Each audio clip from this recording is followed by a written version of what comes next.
네, 마켓 리더의 특급 전략입니다. IBK 투자증권 리서치 센터의 임진균 센터장과 함께 이야기 나눠봅니다. 안녕하십니까? 네, 안녕하십니까?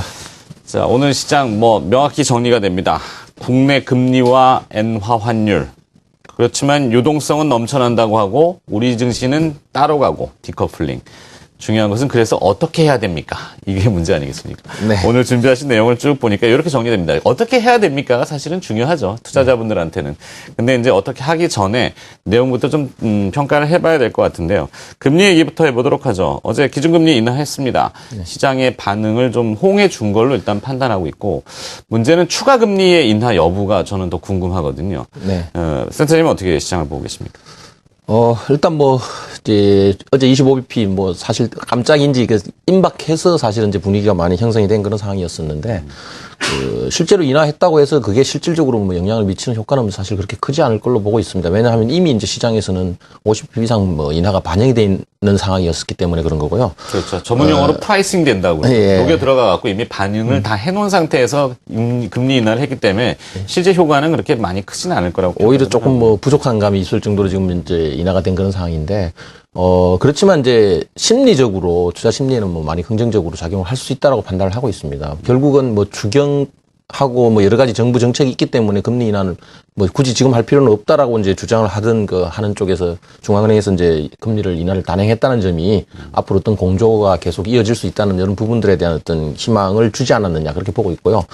이런 부분들이 이제 기본적으로는 전 세계적으로 지금 불고 있는 유동성 장세에 우리만 소외되어 있었는데 이제 그런 부분에서 좀 더 이제 다가갈 수 있는 어떤 여건은 조금 마련된 게 아니냐 그렇게 판단을 하고 있습니다.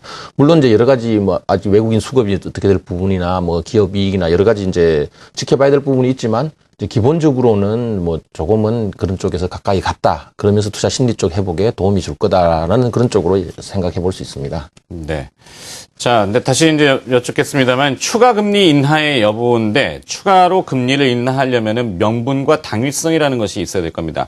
명분이라는 것은 성장률이나 물가 수준을 고려했을 때 당위성도 사실은 일본이 자꾸 태클을 걸지 않습니까? 네. 일본뿐만이 아니라 전 세계적으로 화폐 전쟁이라는 용어를 등장시키고 있는데 원화가 강한 게 우리 스스로가 힘이 강해서 강한 게 아니라 외부에서 약해지니까 상대적으로 강해져 버리는 거죠. 그래서 네. 피해를 보고 우리도 같이 동참을 하겠다. 그래서 화폐 전쟁에 일단 뛰어들었습니다. 오늘 환율이 1,100원대 위로 다시 올라서는데 자, 이 화폐 전쟁 어떤 측면으로 좀 보고 계시나요?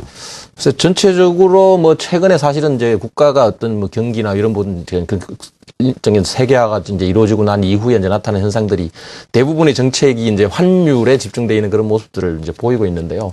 우리나라도 이제 금리 25p 인하 가지고 화폐 전쟁, 환율 전쟁에 뛰어들었다라는 얘기까지 이제 표현하는 건 아직까지는 약간은 좀 이런 감은 있다 생각을 하지만 전반적인 국제적인 흐름 자체를 계속 외면하고 그냥 갈 수는 없다라는 쪽으로 이제 판단을 한 걸로 보이고요. 그런 상황에서 이제 우리도 동참하는 그런 분위기였는데 추가 인하 자체까지는 아직까지는 조금 더 상황을 많이 지켜봐야 되는 게 아니냐 그렇게 판단을 하고 있습니다.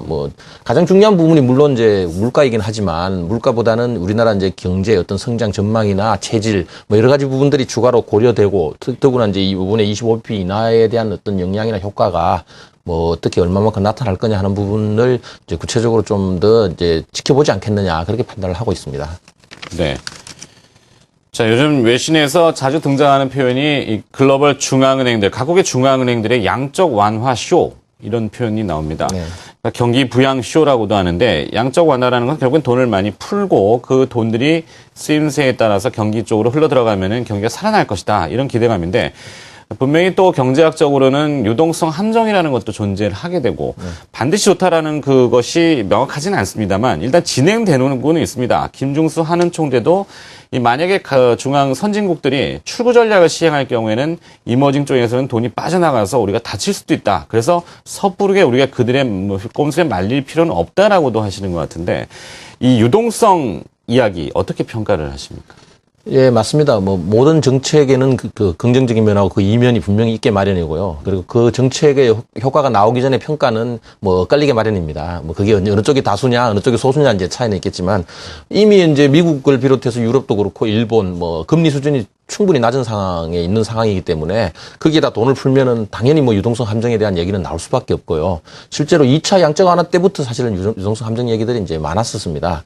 뭐 이번에도 뭐 당연히 그렇게 얘기가 나오는 걸로 예상을 했고 지금 뭐 나오고 있고 뭐 그런 상황입니다. 그렇지만 제가 판단할 때는 지금 당장 유동성 함정을 논할 수준은 아닌 걸로 일단 보고 있습니다. 그 이유는 이제 미국도 그렇고 이제 유럽, 중국 쪽에 사실은 이제 실물 경기 쪽으로 이제 넘어가면서 약간의 회복 기미들을 지금 보이고 있는 그런 상황이다 보니까 현재 단계는 아직 그걸 뭐 논할 단계는 아니라고 보고 있고요. 이런 형태로 돈을 계속 더 풀어 나가는데 뭐 이게 이제 일정 기간이 지난 이후에도 투자나 뭐 소비, 즉 실물 쪽으로 넘어가지 않고 어떤 인플레이션을 유발한다거나 뭐 이런 형태가 나타나면은 그때 가서 이제 본격적으로 유동성 함정에 대한 어떤 얘기들이 더 이제 논란이 되지 않겠냐고 보고 있지만 현재 단계는 아직 그런 단계는 아니라고 보고 있습니다. 네.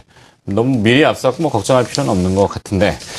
자, 일단은 전체의 시장이라고 하는 글로벌은 사실 이 동행성과 연동성.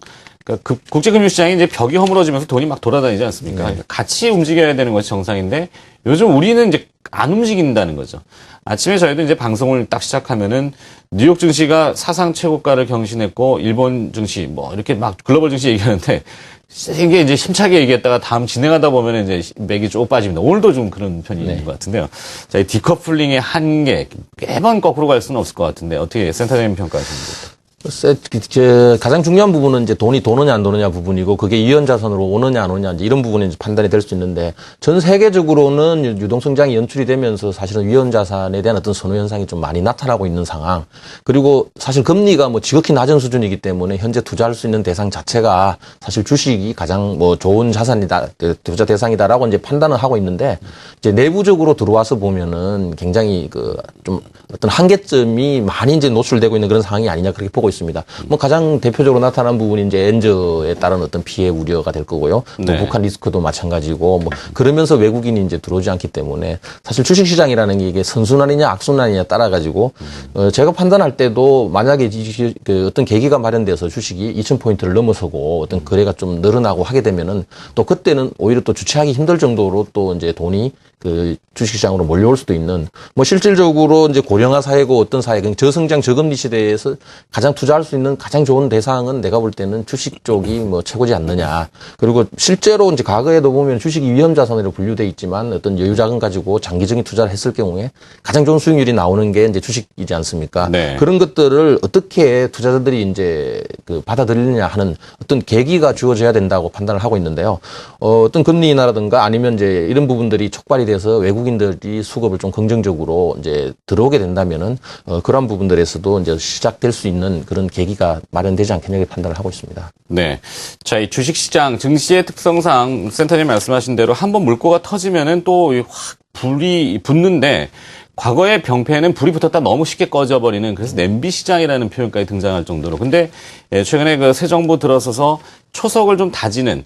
근데 사실 증권가에서는 좀 볼멘 소리가 좀 많죠. 너무 심하게 하시는 건 아니냐. 근데 뭐 부정거래라든지 여러 불법거리는 거들은 다 조차하고 이제 바닥을 탄탄하게 다진 다음에 집을 지을 거라고 저도 믿어 의심치는 않는데 자, 집 짓기 전에 이제 우리 투자자분들이 준비해야 되는 상황이 있지 않겠습니까? 어떻게 대응은 좀 꾸려가야 될까요?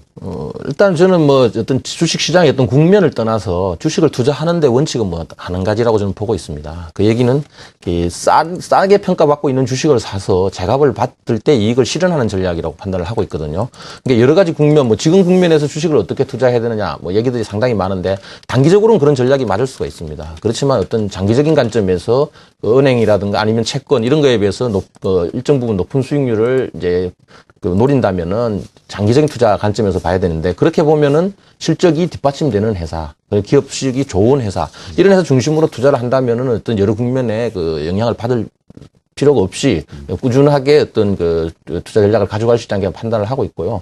뭐 그래서 지금 뭐 상황에서도 보면 사실 단기적인 전략으로는 소재 산업재를 사야 되느냐 아니면은 과거같이 지금까지 왔던 대로 필수 소비재나 중소형주를 계속 중심으로 가야 되냐 하는 뭐 논란들이 있을 수는 있는데 뭐 단기적인 시각으로 보면은 이게 지금까지 왔던 것보다는 어떤 시크릿할 주식들, 있잖아요. 경기에 민감한 그런 주식들에 대한 비중을 조금은 한번 늘려볼 부분이 있다라고 판단하고 있지만 궁극적으로는 그 종목 피킹에 신경을 써서 그 저평가된 주식을 사서 장기적인 관점에서 투자하는 게 가장 바람직하지 않나 그렇게 판단을 하고 있습니다. 네.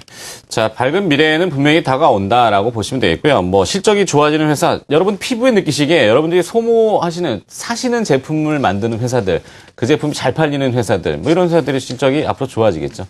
자, 이렇게 또 시장 중심을 잡아봤습니다. 마켓리더의 특급 전략이었고요. IBK 투자증권 리서치 센터의 임진균 센터장이 수고해 주셨습니다. 고맙습니다. 감사합니다.